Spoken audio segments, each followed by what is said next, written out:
துளி YouTube channel அன்பர்களுக்கு வணக்கங்கள். நான் உங்கள் சீனிவாச நடராஜ பார்த்தசாரதி. இப்போ நாம் பார்க்க போகிற பதிவு இதுவும் பெண்களை பற்றிய பதிவு தான். ஆனால் இதில் தம்பதியரை பற்றி சொல்ல வேண்டியது இருக்கிறது. கல்யாணமாகி எவ்வளோ தம்பதிகள் கருத்து வேற்றுமையோடு இருக்கிறாங்க, பிரிஞ்சிடுறாங்க. அப்படிலாம் இல்லாமல் ஸ்மூத்தாக சுமூகமான உறவோட நிறைய பேர் வாழ்ந்து கொண்டு தான் இருக்கிறார்கள். அவர்கள் எந்த ஜாதகத்தை உடையவராக இருப்பார்கள். கருத்து வேற்றுமை இருந்தாலும் அட்ஜஸ்ட் பண்ணின்னு போயிடுறவங்களும் இருக்காங்க. கடைசி வரைக்கும் பிரச்சனை இருந்தாலும் வெளி உலகத்துக்கு தெரியாமல் வாழ்ந்தவர்களும் இருந்து கொண்டு தான் இருக்கிறார்கள். எது எப்படியோ கணவனை மனைவிக்குள்ள ஒரு பெரிய பிரச்சனை வராமல் தம்பதிகள் இணை பிரியாமல் இருக்கிறார்களா, அதான் முக்கியம். ஸோ அப்படி இருக்கணும்னா அந்த ஜாதகம் எப்படி இருக்கணும்? இணை பிரியாத தம்பதியர்களாக கடைசியில் வாழ வேண்டுமா? இந்த பதிவை பாருங்கள். கணவன் மனைவி இருவரது ஜாதகத்திலும்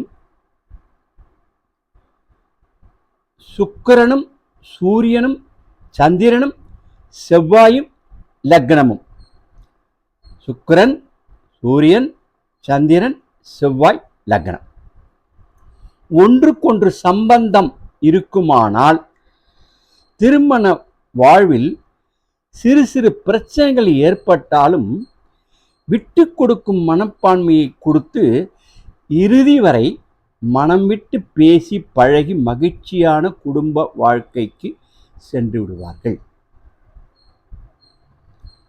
அப்படி இல்லைன்னா கலத்திரஸ்தானம்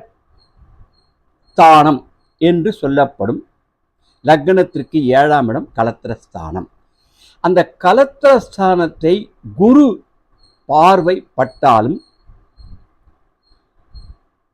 பார்ட்னரால் எந்த பிரச்சனையும் வராது. அதாவது பார்ட்னர்ன்றது மனைவியாக இருக்கலாம், கணவனாக இருக்கலாம். ஒருவேளை 7ஆம் வீட்டுக்குரிய அதிபதி கலத்திரஸ்தானாதிபதி, அதான் அந்த 7ஆம் வீட்டுக்குரிய இடம் கலத்திரஸ்தானம், அந்த ஸ்தானத்துக்குரிய அதிபதியை குரு பார்த்தாலும் விட்டு கொடுத்து போய்விடுவார்கள். ஒருவேளை சுக்கிரனும் புதனும் இணைந்து இருந்தால் அவர்களும் விட்டு கொடுத்து போவார்கள். ஒருவேளை இந்த சுக்கிரன் புதன் 7ஆம் வீட்டிலே இருந்த அது குரு பார்த்தா இன்னும் விட்டு கொடுத்து போவார்கள். ஸோ சுக்கிரன் புதன் என்பது அந்யோன்யத்தை தரக்கூடிய கிரகங்கள். இரண்டு ஒன்று சேர்ந்து ஒருவர் ஜாதகத்தில் இருந்தால் ஒருவராவது விட்டு கொடுத்து போவார்கள். அது ஆண்கள் ஜாதகத்தில் இருக்கலாம், இல்லை மனைவி ஜாதகத்திலையும் இருக்கலாம். ஸோ 7ஆம் வீட்டை குரு பார்த்தாலும் 7ஆம் வீட்டுக்குரிய அதிபதியை பார்த்தாலும் சுக்கிரன் புதன் இணைந்திருந்தாலும் குடும்பஸ்தானத்தை, அதாவது லக்னத்துக்கு 2ஆம் வீட்டை குரு பார்த்தாலும், இந்த குருவுக்கு 3 பார்வை இருக்குன்னு சொன்ன இல்லைங்களா, 7ஆம் பார்வை 2ஆம் பார்வை 9ஆம் பார்வைன்னு சொல்லிட்டு, ஒருவேளை குடும்பஸ்தானமான 2ஆம் இடத்தையும் 7ஆம் இடத்தையும் பார்த்து விட்டால் ரொம்ப சந்தோஷம். அவங்க இன்னும் நல்ல சுமூகமான வாழ்வை வாழ்வார்கள். இப்படி 7ஆம் வீட்டிற்கு நல்ல ஸ்மூத்தான உறவு ஏற்படுமேயானால் அவர்கள் விட்டு கொடுத்து இணை பிரியாத தம்பதிகளை வாழ்வார்கள்.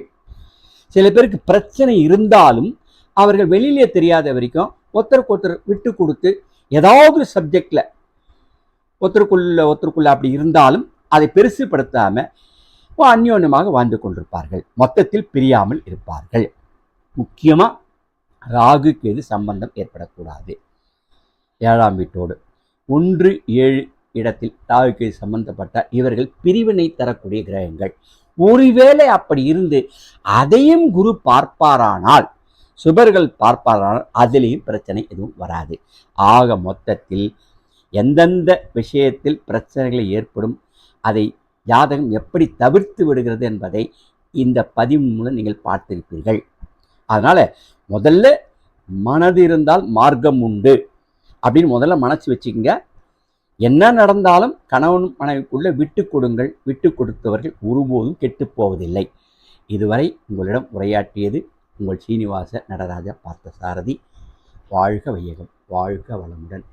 நன்றி, வணக்கம்.